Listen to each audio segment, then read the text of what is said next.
Good afternoon, South by Southwest EDU. How are you feeling? Well, it's great to be with you all this afternoon. I'm Greg Rosenbaum. I am the Senior Director for South by Southwest EDU. Before I jump into today's keynote, I want to take a moment to share our deep gratitude as a team for the energy and inspiration that we've all gained from you all this week. Thank you. At South by Southwest EDU, we celebrate innovations in learning. Yesterday, we showcased the finalists for the Launch Early Stage Startup Competition and for the High School Student Startup Competition.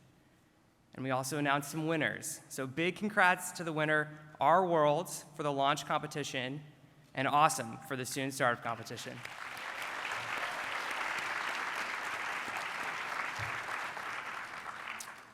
Our closing keynote today is a fitting conclusion to South by Southwest EDU.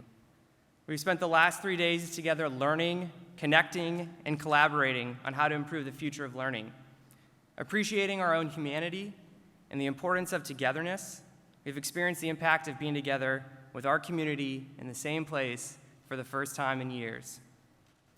Priya Parker is a facilitator, strategic advisor, acclaimed author of The Art of Gathering, How to Meet and Why It Matters, and executive producer and host of the New York Times podcast, Together Apart.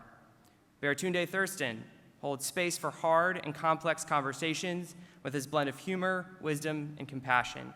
He is an Emmy-nominated host, author of the New York Times bestseller, How to Be Black, and creator-host of How to Citizen with Baratunde. Before we get started, I'd like to call out that we have a Q&A portion, which you can access through the Engage button in the South by Southwest EDU Go app. Please join me in welcoming Priya Parker and Baratunde Thurston to the stage.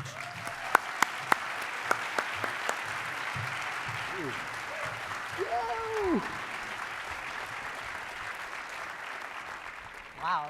I know, right? People. In Body. the room, not the Zoom. This is how it's supposed to be. Exactly. It is such a delight to be here. Thank you for coming. This is one of the first large rooms with people I have been in a very long time, and it is a pleasure to see you. And it's good to be back here in Austin at South by Southwest. What's up? I also want to acknowledge the elephant in the room. We did not coordinate our wardrobe choices. Really, like down to the shoes. I mean, like... We did not do that. It just happened. So we're meant to be here in a full spectrum conversation. It was, I mean, even our mics, we thought we would begin by honoring our teachers. And I was curious, Baratunde, if you would share or honor two teachers in your life who have deeply shaped you, your work, your lens on why you do what you do. Yeah, I'm real happy to do that.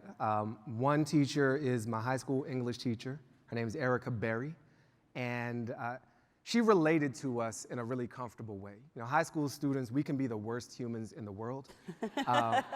You know, the insecurities come out in all kinds of unfortunate directions, and we talk a lot of BS, and she talked it right back, not crossing the line, but letting us know that, like, she could play too. I still remember some Middle English phrases from Beowulf because of her. Let's hear it. Wait, we gardena en gerdagum off shield chafing sheatena triatum. That's Erica Berry. I don't know why I know that, but I can still drop that. You don't know the impact you're having. Middle English lives. Exactly. And she's the reason I majored in philosophy when I went to college, because she just encouraged me to try it. And it ended up becoming more of a passion during those times. What stood out to me, I didn't think about till later about her, though, is that she was a Spanish teacher for a very, very long time. We were the first year that she taught English. And I think she kind of showed us through example that you can change, you can pick up a new skill and still be effective. So I really have a lot of respect, not just for the grammar and the Middle English, but for the behavior that she modeled, and so the evolution that she modeled. And then the other teacher is kind of from the other end of the spectrum. My good friend has 2 children, and when her daughter was about 6, I was playing games with her. We'll call her A to protect her identity. And A and I were playing a game, and I was very frustrated. And she said, Uncle Baratunde, you know it's just a game. And if you don't like the rules, you could change the rules and play a different game.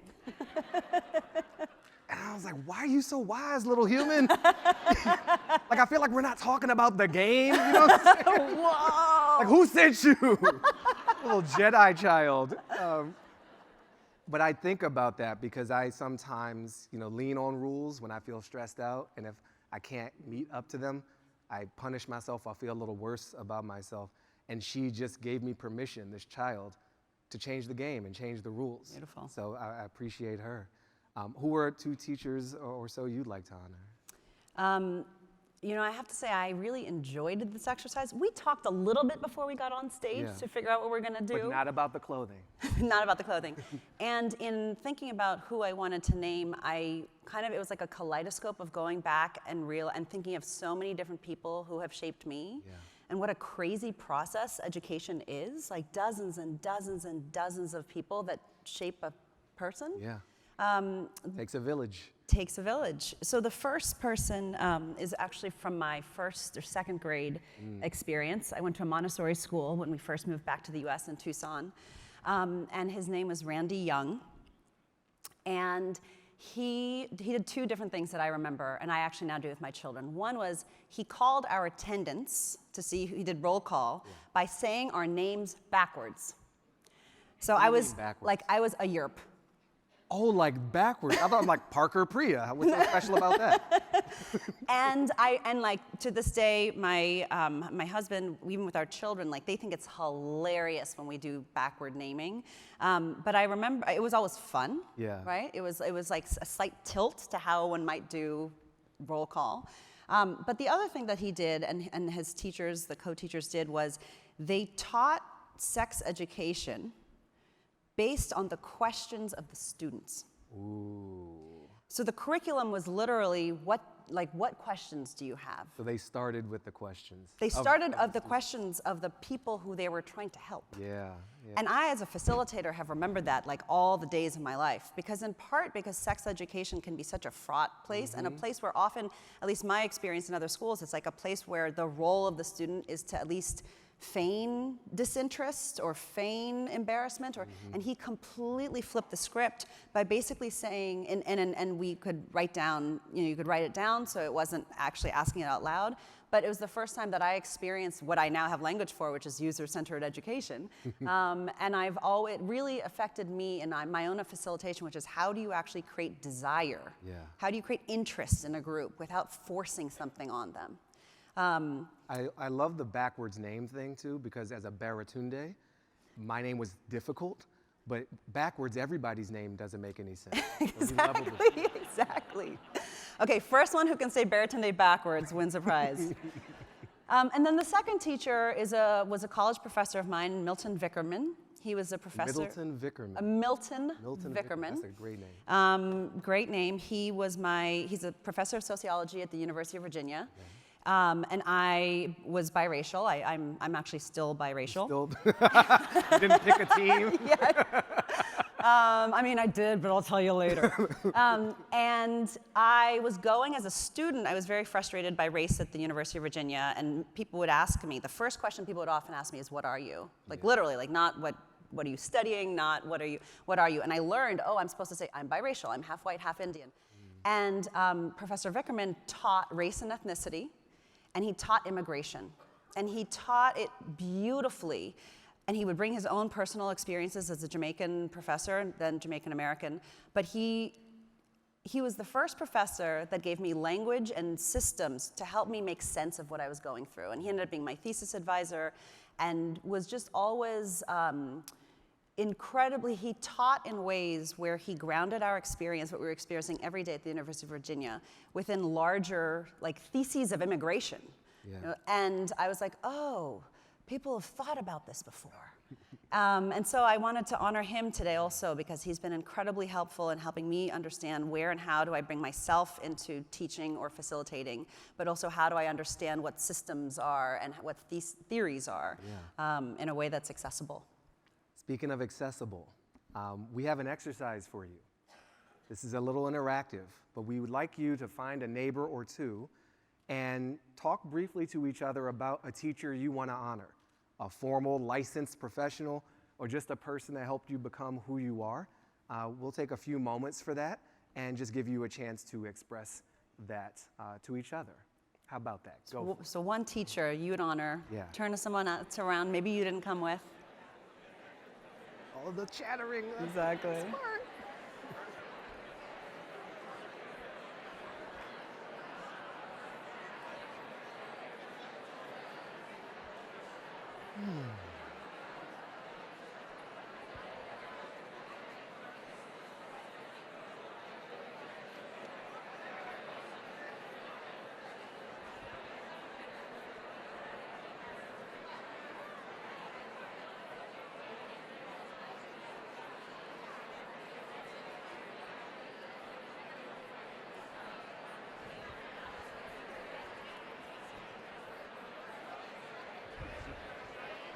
This guy likes taking pictures.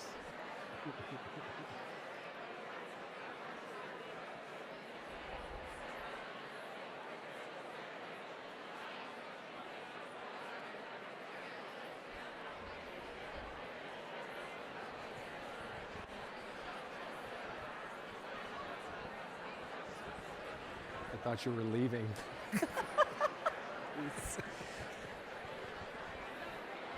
Just get a little more comfortable. Okay, should we call him back? Should we call him back? Almost. A few more minutes? It's kind of fun to watch. You'll call him back though, right? You'll call him back and then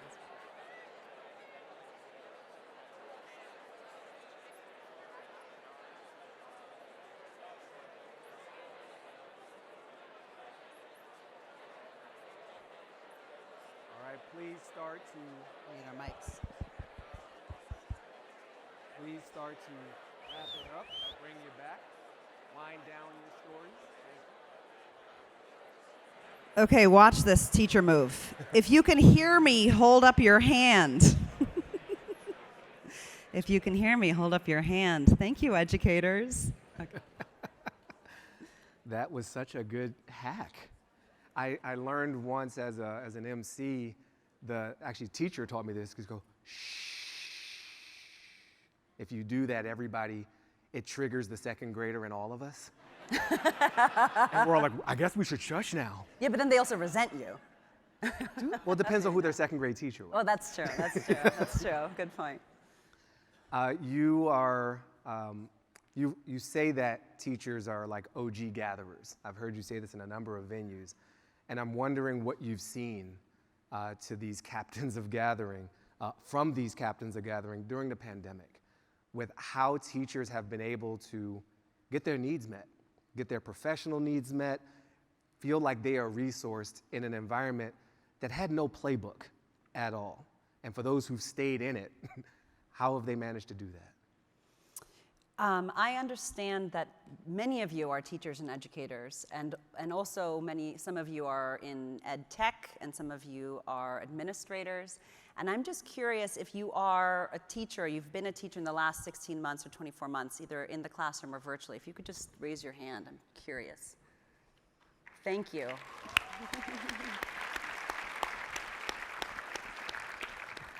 So in speaking with educators and teachers and schools over the last couple of years, 2 years, to see where and how are individual teachers and educators resourcing themselves, and how. The ones that we've also had a lot of teachers leave the workforce, leave the classroom. I remember listening to an episode of The Daily maybe a year ago, a beautiful interview with a teacher, and she basically said something like, this is no longer teaching. Like, what I have to do this year is not actually why I signed up for it. If it continues like this, I will leave.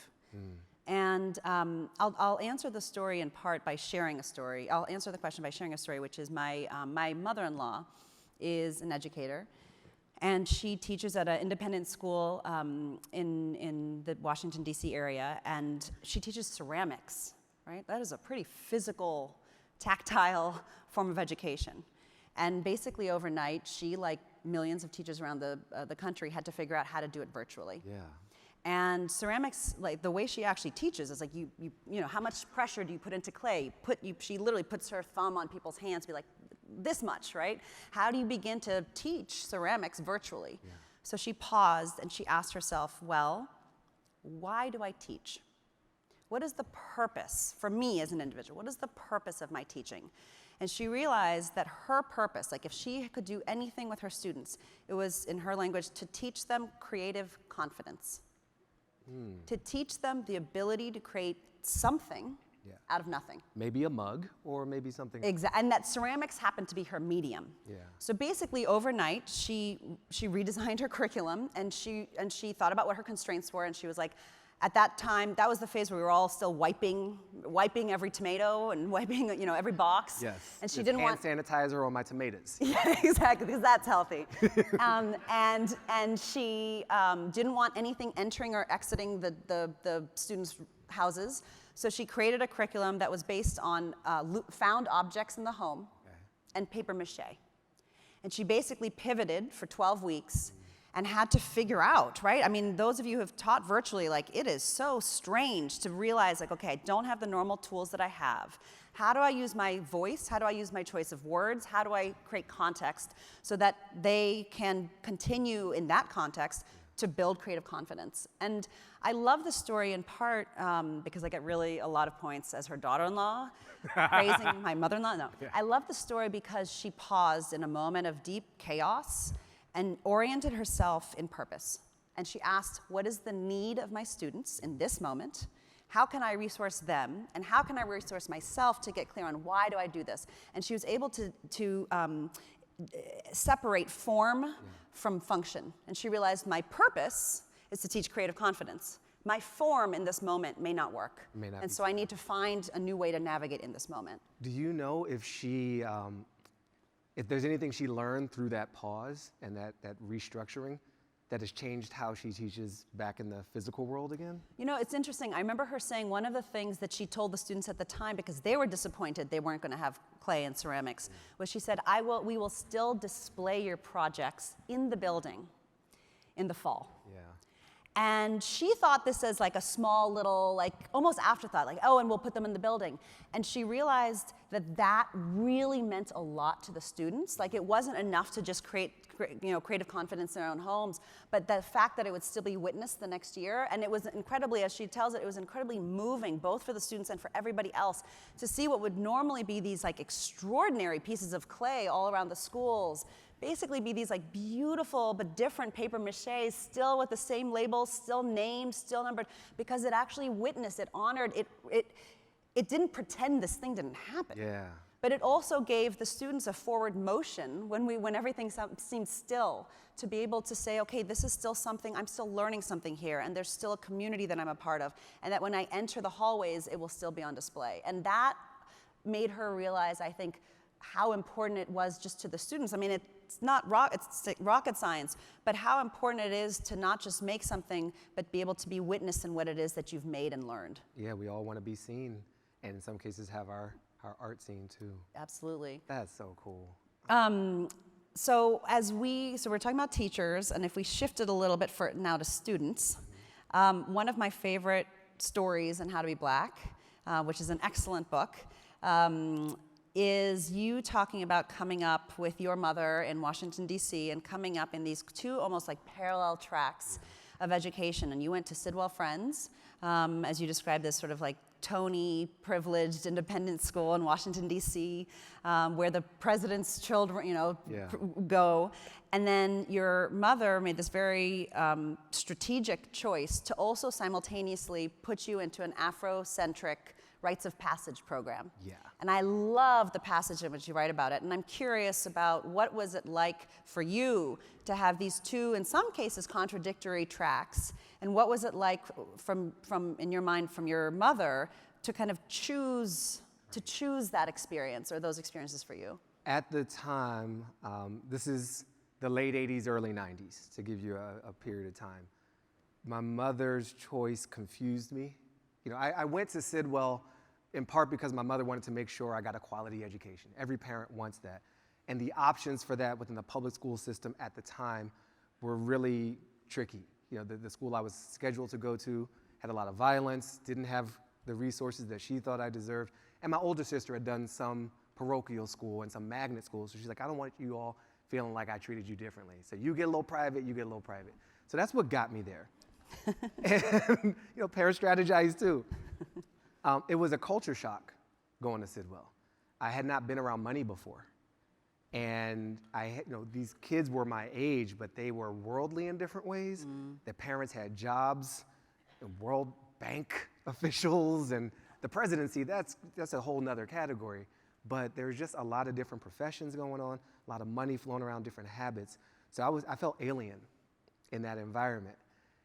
I also got a great access to resources to sharpen my mind. On the other side, there was a Saturday program called Uncle Bia, which was trying to replace this coming of age, becoming a man, becoming a woman journey that youth used to go through all over the world through some ways. This was adapted from West Africa.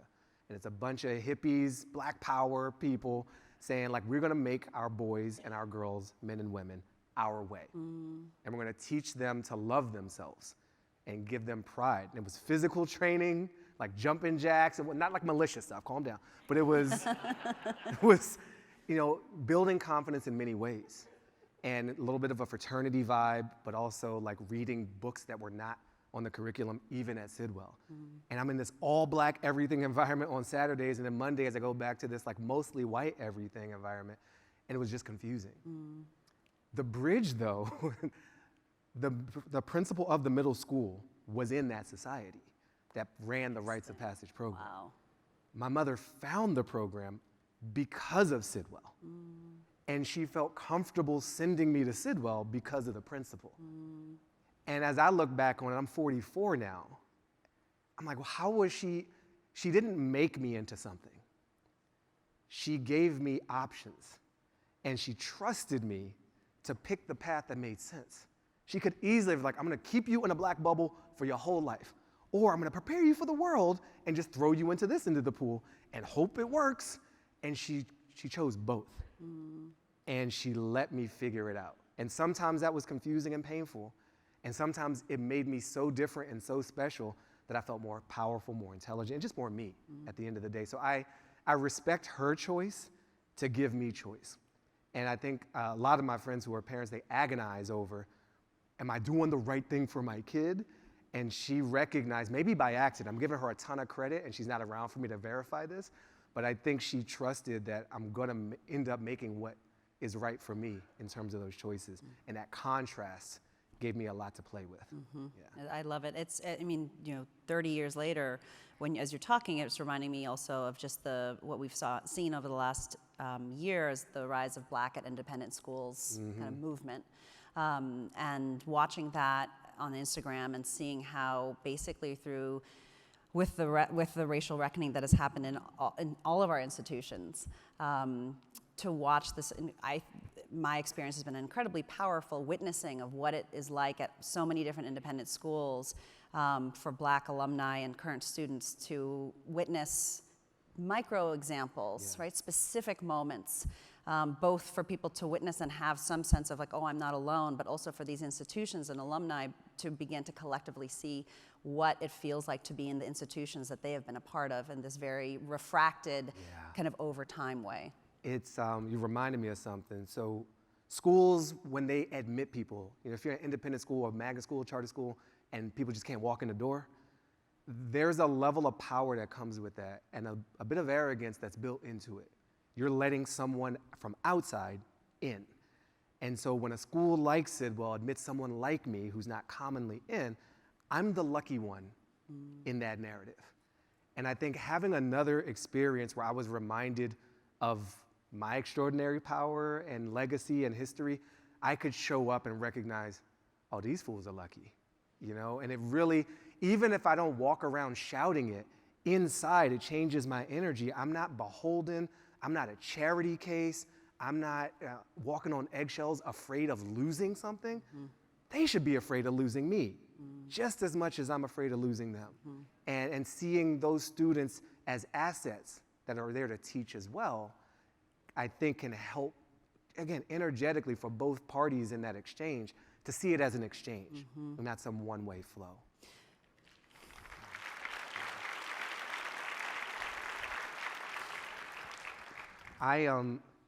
First, I'm just excited to be here with Priya. We've known each other for years.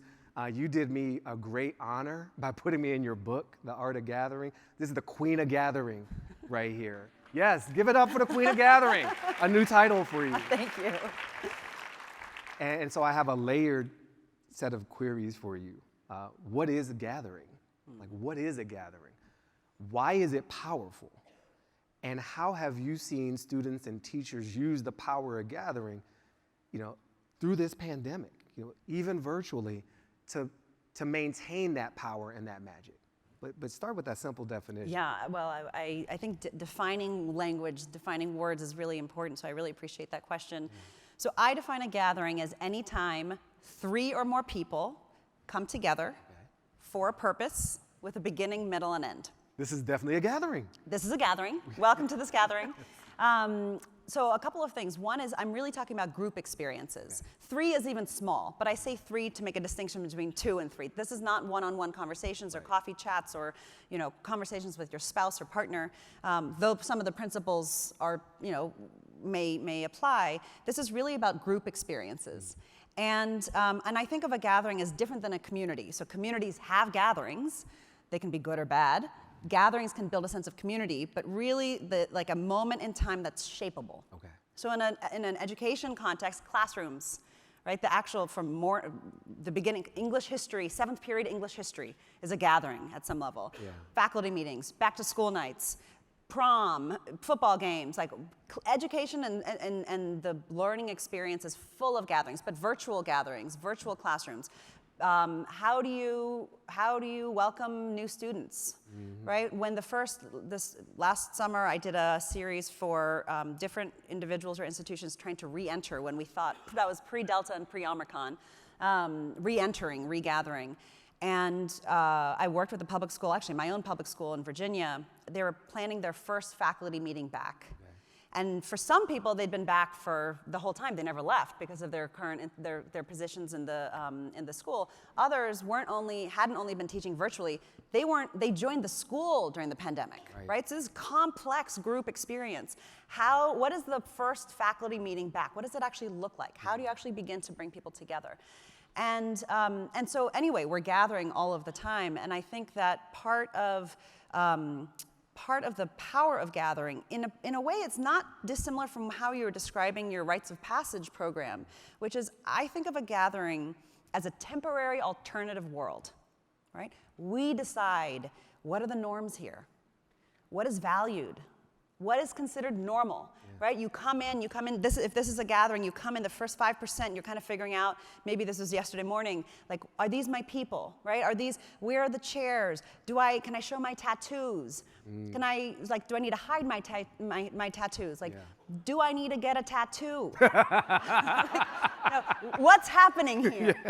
And every classroom, if you're a teacher and you teach 2 classrooms a day or 2 classrooms a week, or if you're if you have an app and people are coming in and it's at a synchronistic moment, and they're in a Twitter space, or they're on a Clubhouse, or they're on your own digital platform, any of those moments are gatherings that basically if we are conscious and intentional, have the power to shape. Right? Your Tuesday morning at 10 a.m. class is actually a different moment and a different experience than your 6 p.m. class. And so each moment in time, as a host, as a teacher, as an administrator, these are moments in time that it is a privilege to bring people together. But it can go 1,000 different ways. And so if you think about a gathering as a temporary alternative world, you had this temporary alternative world that was this rite of passage that normalized blackness. Right? They changed the rules. They changed like the little rules. A told me. It normalized, it shifted what was normal, even just by simply being with people who looked like you. Yeah. And it created this temporary alternative world on Saturday mornings where the norms were different, the values were different, the belief systems were different, the physical activities were different, right? The jumping jacks and the context of those jumping jacks, your body is moving differently. And then you are changed by that experience so that when you go in Monday morning, you're actually seeing these other gatherings, which you're also stepping into, but your lens has the residue of these other temporary alternative worlds that have been created for you. And all of these temporary alternative worlds, particularly in education, are kind of sites of contestation. And so every gathering we enter has the possibility to shape us in a specific specific way. And then as guests, we move through worlds, and some of them have shaped us in a way that changes how we behave at the next gathering. Yeah. Snapping. It is powerful. Yeah. And I think in our education, whether it's higher education, middle school, a TWOS program, all of these moments are places where people are entering, and what is considered normal is being created and co-created, and that is dangerous and that is powerful. And it is a privilege and it's a sacred duty to deeply think about what it is you're creating, because we invent how we gather. We invent what is normal. And I think in this moment, what is normal or what is considered to be education is up for grabs, and it is being deeply contested. And it is located at the site, like at the classroom, in the gathering, what is actually said and spoken. And that is powerful. I like temporary alternative worlds makes all of us world builders in that little moment. And it's like we have opportunities to found something, little nation state moments. What's the Constitution for this little room? There's all kinds of stuff going on in the world, but here, what are we going to agree to? Totally. And so even as the world around us is maybe planned by rules we don't enjoy, and we're not empowered in the moment to change all of those, we can have some space where we establish rules that are more aligned with who we are. Absolutely. Seeing a classroom like that, seeing a faculty meeting like that, seeing a Zoom hangout like that, I find it re-empowering. Deeply re-empowering, and that how malleable we are. I mean, I met an educator the other day, a couple weeks ago, and I don't know about you all, those of you who are in actual schools, whatever form they are, wherever in the country, in my experience, most schools are going through massive reckonings. In all their sites of contestation, whether it's masks, whether it's race, whether it's virtual or public or hybrid. And I was speaking with a teacher the other day, an educator, basically a principal, and she also teaches. And she shared this example with me, and she said, I have permission to share all of the examples that I share. She said, for years, before the pandemic, well before the pandemic, I have a ritual where on the first day of school, before the students come, we go into the field outside and we line our 150 administrators, staff, faculty, coaches. Everybody gathers in a massive circle. And the way we open each year is I, as the head of school, go to each one and I say their name and I welcome them. And I say the number of years or months in which they've been in this community. Yeah. And everybody else, and it's just a moment. It's a moment of witnessing, right? Yeah. Reshma, 22 years, and everyone claps, right? Stephen, 1 week. Woohoo! Right? And it's, again, not rocket science, but she takes a moment before we get to work. Who are we? Yeah. Right? Who's here?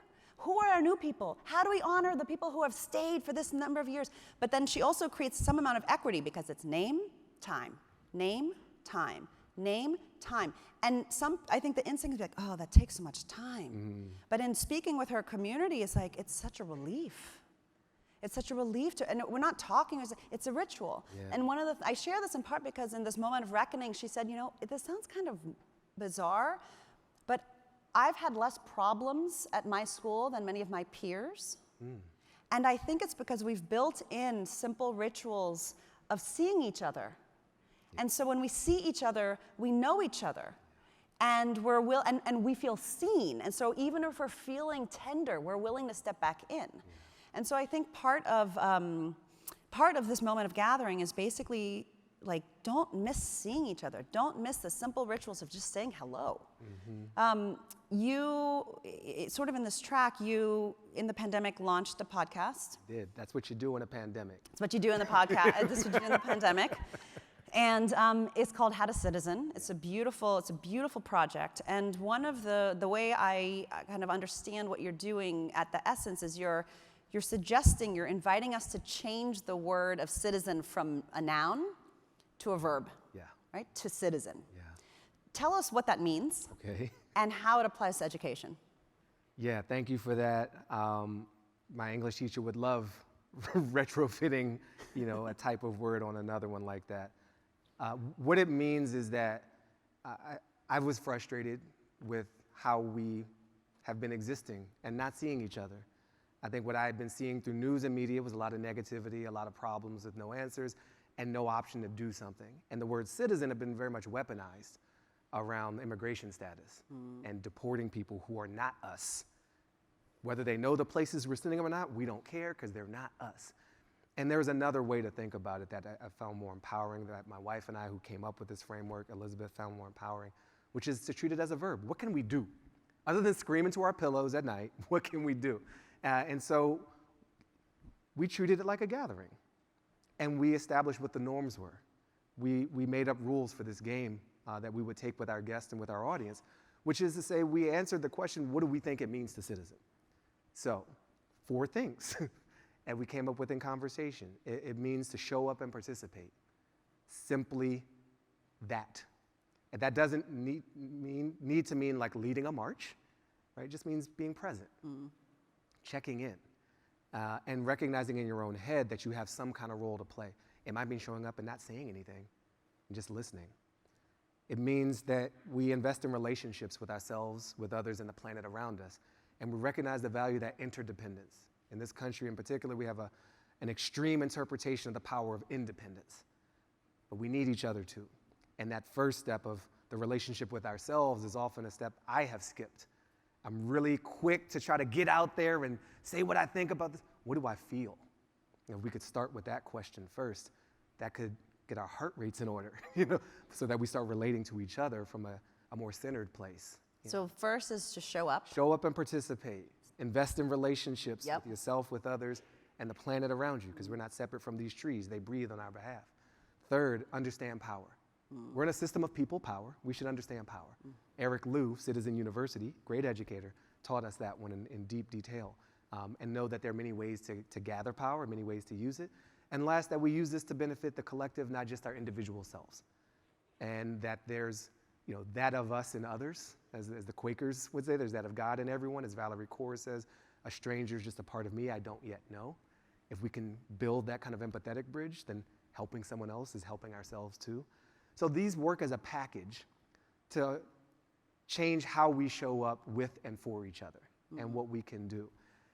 This can apply, I think, if you're just hearing this and feeling this, it may be occurring to you already how this might work in education. So I won't prescribe things, but I will say I was very excited to see one school take a podcast and some of these values that we repeat over and over and implement them in something called Citizenship Day.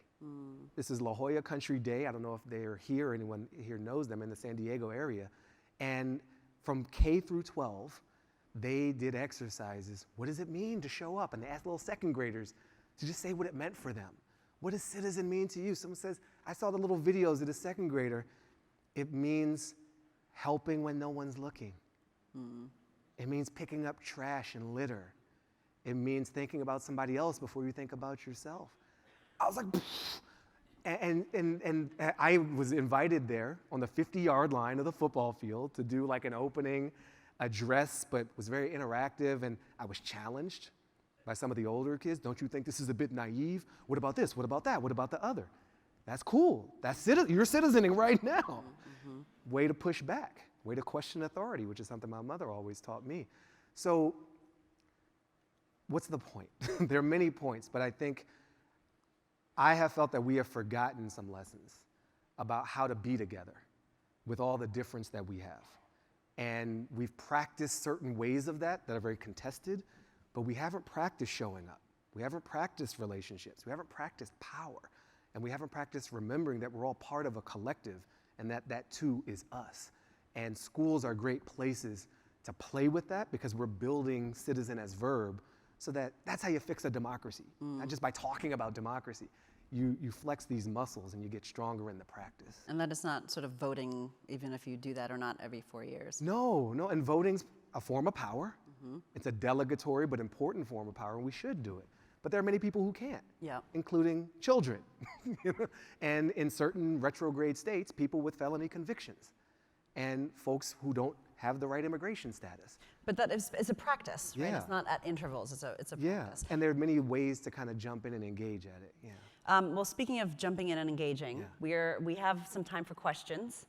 We can keep going, but we want to start hearing your questions. I'm seeing some pop up on the screen, and thank you. Welcome also to our virtual guests if you are watching us online. If you have a question, I believe you can put it into Slido. Is that how this works? Slido. Oh, they know. We're new to No. Slido. Oh, you They know. Yeah. We're new. Thank you for having us at your gathering. Okay, so I am going to go through some of these questions. Any tips for being compassionate? This is George. Any tips for being compassionate towards people who may hold ignorant, offensive, or even violent viewpoints? How do you do so without violating your boundaries? Okay. Thank you, George. Exercise restraint, step one. Your question holds an answer in it. Being compassionate towards people who may hold ignorant, offensive, or even violent viewpoints. There's a lot of respect in that question. You didn't say, how do I tolerate people who are wrong? That is very important how you asked it. B, how am I compassionate towards people who hold, even separated their ideas from their minds and their bodies? They hold these viewpoints, which implies that they might hold a different one. Questions are valuable. You know, I'm a good analytical liberal. I like to show up with facts, data. We're not moved by data. We say we are, but we're not actually rational. We're very emotional. We're moved by stories. We're moved by seeing ourselves in a story. And asking questions is a better way to start building that bridge than making statements and accusatory fact-finding, displays.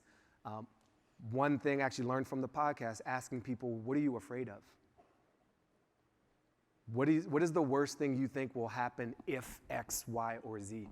Make them name it. A lot of us are going around repeating talking points, not actually feeling it directly ourselves. And if we are forced to articulate that which we fear and that which we hope for, we might be able to build a bridge on that. Another way that's worked for me is to identify a shared feeling with this other party. We may not have shared facts, but we still share emotional language. I'm full of rage too. I'm impatient. I'm upset. I'm frustrated. I'm hungry. Whatever the thing is, let's go get something to eat. Talk about this over some barbecue and some breakfast tacos. That might help. Finding another medium with which to engage, indirectly engage. Maybe you don't need to set up a point-counterpoint discussion. Maybe you need to go for a walk. Maybe you need to take a bike ride. Maybe you need to build something together and be on the same side of something, erecting a structure, painting a wall, and find some other realm with which to engage and kind of see. So those are a few things that I've heard from our guests, practiced myself, that could help with this compassionate exploration of someone with very different viewpoints. What about you, Priya? Both of our partners are here, Anand and Elizabeth. And my husband, Anand Girdhardas, he did not pay me to say this. He has a newsletter called The Ink, and it's really good. But a few months ago, he interviewed a labor organizer in the Midwest, and what that person said to him was basically, don't talk about this stuff. Engage in a local project together. Yeah. And it was a very interesting kind of counterintuitive, you can talk too much. I will say, though, just to this point, and we'll go to the next question, violence, I think, is a line. And if it's physically violent or if there's violent intention, then you need to create, safety, physical safety. And so I would just asterisk with that, don't get tacos with someone who wants to, protect yourself. That comes across very strong in Texas. Protection. Yeah, exactly. Peacefully protect yourself. Peacefully protect yourself. As we enter, this is from Cole Wilson, as we enter new spaces or groups, how do we balance respect for others' norms, establish a set of agreed upon norms, and serve the space as a leader ourselves? This is a beautiful question. All right if I jump in? Yeah, please. Yeah. So If we answer this in terms of norms from a gathering perspective, particularly if you are hosting this, right? You're hosting a conference or a workshop or a dinner or a classroom. A gathering begins not at the moment people walk into the room. A gathering begins at the moment that the guest discovers that there's this future happening, right? I call it the moment of discovery. And you are hosting these people all the way to the moment that they enter the room. And it is, people often say, I'm a conflict resolution facilitator, that's still my day job. How do you get people to do what you want them to do? It's like, you don't do it at the moment they walk in the room, right?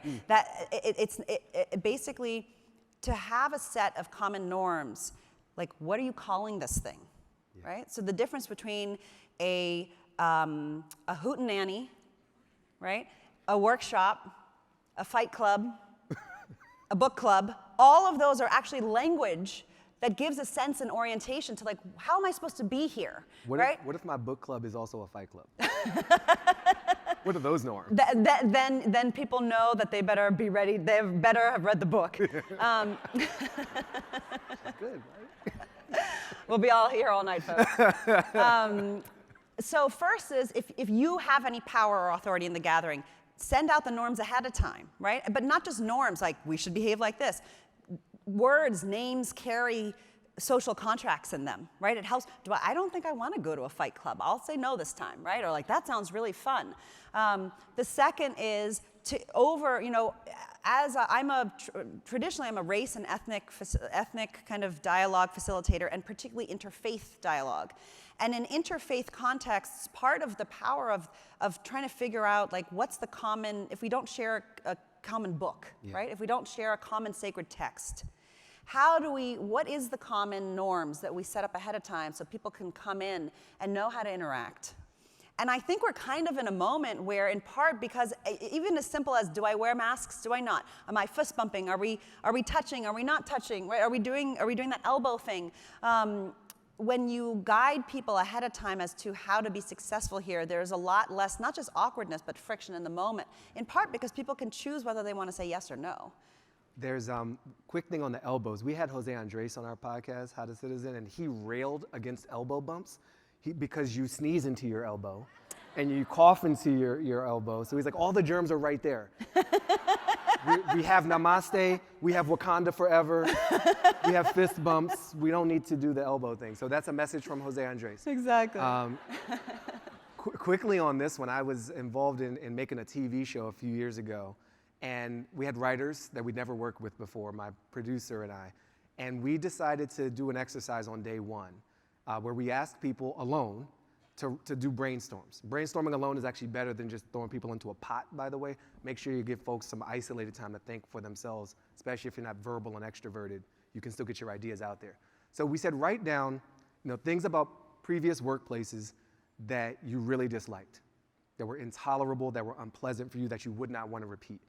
Write down the opposite, things you'd want to see again, what makes you feel seen and heard and productive, et cetera. And we post-it noted these and put them up on the wall and talked about them, and that became our HR book. And so we didn't have to guess, Brian and I in this case, about what the rules should be. We got on the same page with everybody on the first day. Then we started doing the writing stuff. Mm-hmm. But we learned a lot about each other when people shared stories of, why is this so important to you? Okay. So I offer that as a possibility. Let's move on to another question, shall we? I see a fun one from Priya Benjamin. Thank you. Wow. Priya. Priya says, Parker, we are in an ISD, independent school district, I think, where words like anti-racist have been weaponized by making and calling everything CRT, critical race theory, the boogeyman in the room, and removing books, etc. How do we help fix this? All right, I'm gonna start on this one with a story. As you know, I love my mother. I put her in my book. We've talked about her here tonight. She is, objectively speaking, the greatest mother that there ever was. and I will fight you, because you're wrong and I'm right. I'll be compassionate, but I'm right. So I grew up, understanding the sacrifices my mother made for me to be able to be on the stage today, and I was aware of it from a tiny age, maybe too tiny in some ways. And in the silence of COVID, I had a lot of time with myself. And I reflected on some parts of how I'm showing up in the world that I didn't love. I'm like, why am I showing up this way and that way? It's like, oh, that's my mom, too. Maybe she didn't learn this lesson, so she couldn't pass it on. Maybe she was so afraid of this, she over-indexed on that. Now I'm trying to kind of unlearn some things and undo some things. But she's the saintly mom, who made everything possible for me. I dare not think anything negative about her. She's perfect. No, she's not. And it's been a multi-year recent struggle for me to accept my mother's imperfection and get angry about it and then release that anger. And to see her as a whole person, which is actually much more improved way to honor her. Oh, you're a human being just like me. You made mistakes just like me. Now we're more connected through the fallibility and not just the pursuit of perfection. I want that level of love for our country. Right? I want that humble, deep knowing of someone. If you really say you love someone, you know them. And you know the dirt. You know the embarrassing parts. If you're in a loving relationship, you let yourself be known. And you share parts of yourself with this loved person you would never share publicly. Wouldn't put it in your LinkedIn. And that's how you know that's real. So can we love America like we love our mothers and our children? Can we see the beauty and the ugly? Can we see the victories and the losses? Can we see the genocide and the creativity and the launching into space, but the extracting so painfully from the earth that we've nearly broken our ability to live here in peace?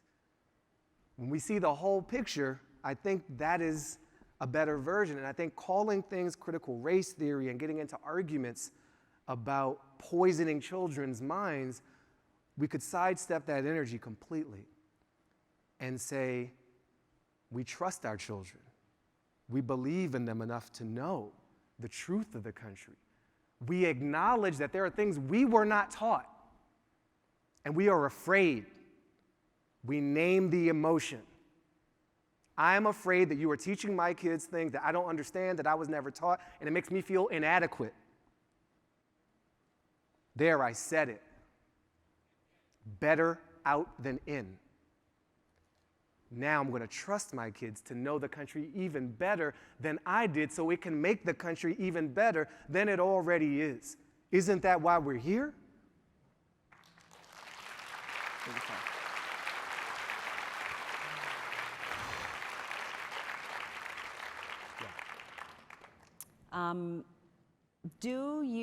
What are the best ways to foster the sense of belonging and connection in the virtual world, especially with neurodiverse and kinesthetic students who need touch? Okay. They're just the easy questions. Yeah, exactly. My experience in terms of moving my practice as a facilitator into basically Zoom, and my day job is still as a conflict resolution facilitator for groups.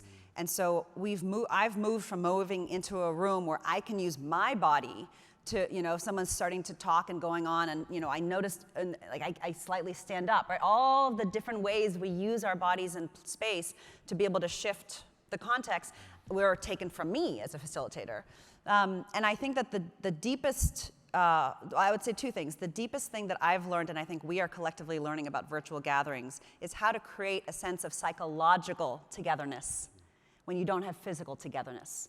So doorways, right? We now in this room we do, but we haven't had doorways to walk through. Doorways aren't just physical spaces. They're actually psychological transitions.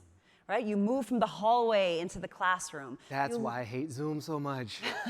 There's no transitions. There's no transitions, right? Yes. You kind of like whiplash between one Zoom and another. Right? And you whiplash between different identities, right? You have a parent-teacher conference, and then you're running a meeting, and then you're going to talk to your neighbors, and then in the same sweatpants. In the same seat. Yeah, absolutely. And so a couple of things for virtual connection. One is we have to get better at creating psychological togetherness. And this is like super practical stuff in terms of, so one is use the chat.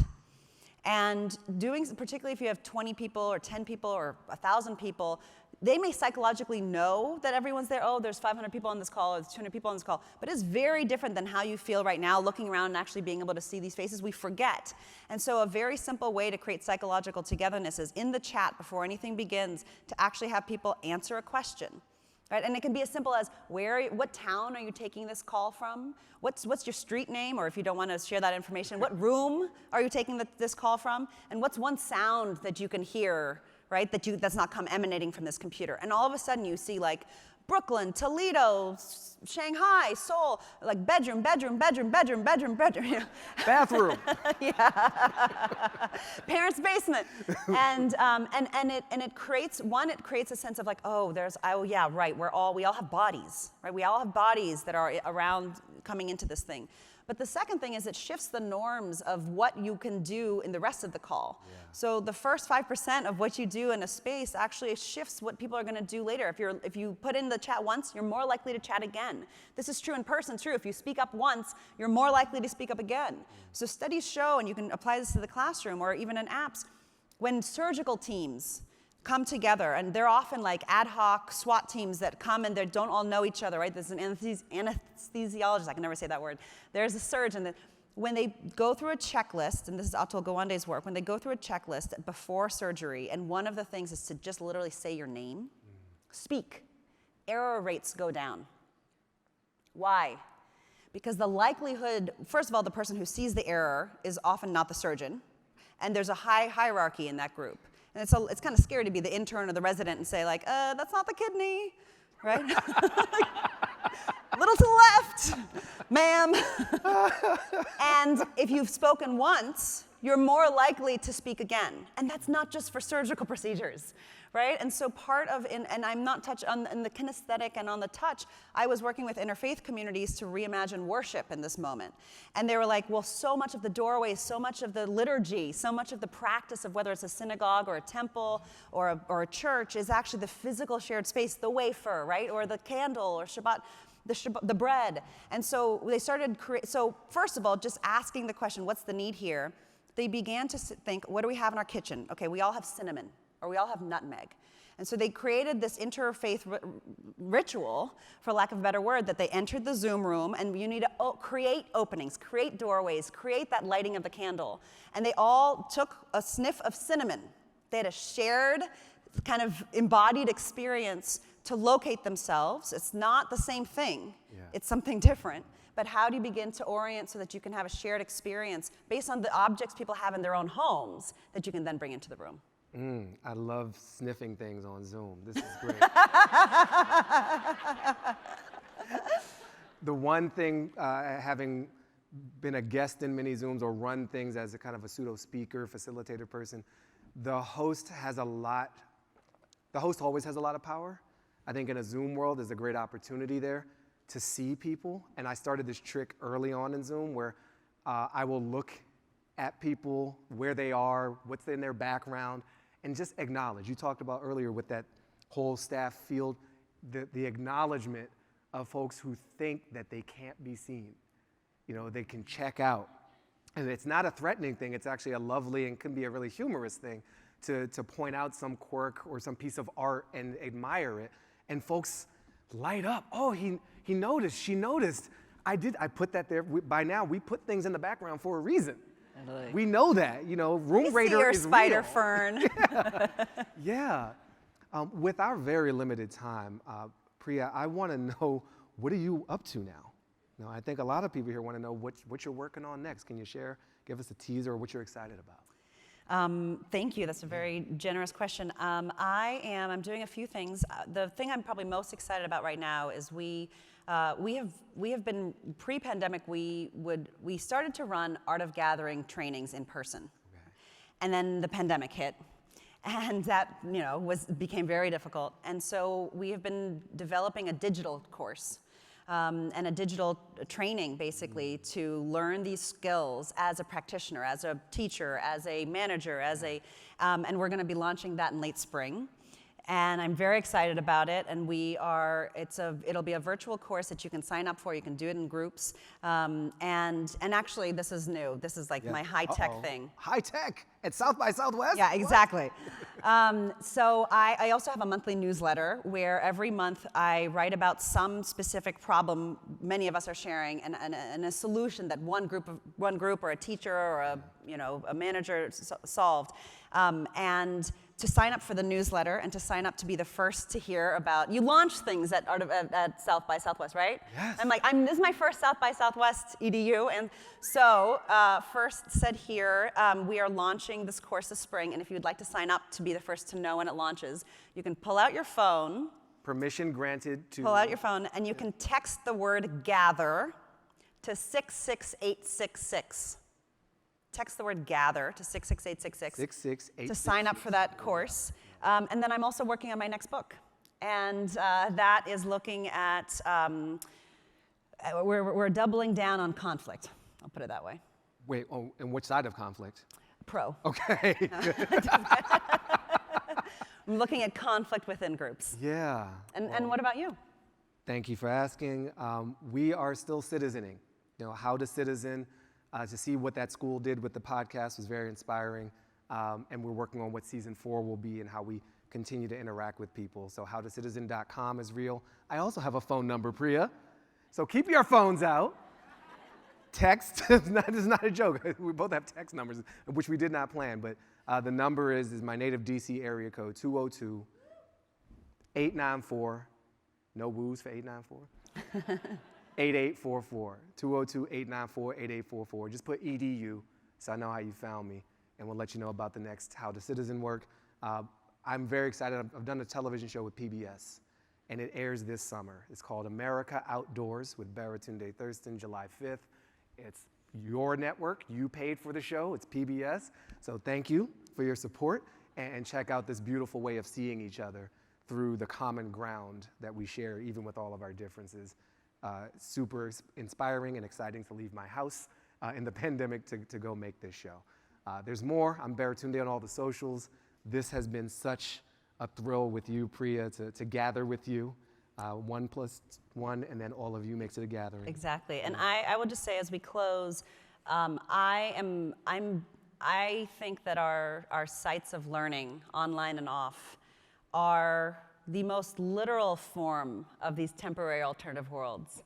That it's one of the reasons they are so up for contestation right now, because people are starting to see how incredibly important the daily practice of coming together with other people and learning not just how to be, but what is normal in the worlds we are trying to create is the epicenter, the ground zero of that is in our classrooms. And so as you begin, whichever piece of that, as you're beginning to think about how do we think about what we are shaping, I want to also thank you, particularly the educators and the teachers who are continuing to come back and reimagine how we might learn, because how we gather and how we citizen is how we live. So thank you for having us, and we hope you have a beautiful rest of your South by.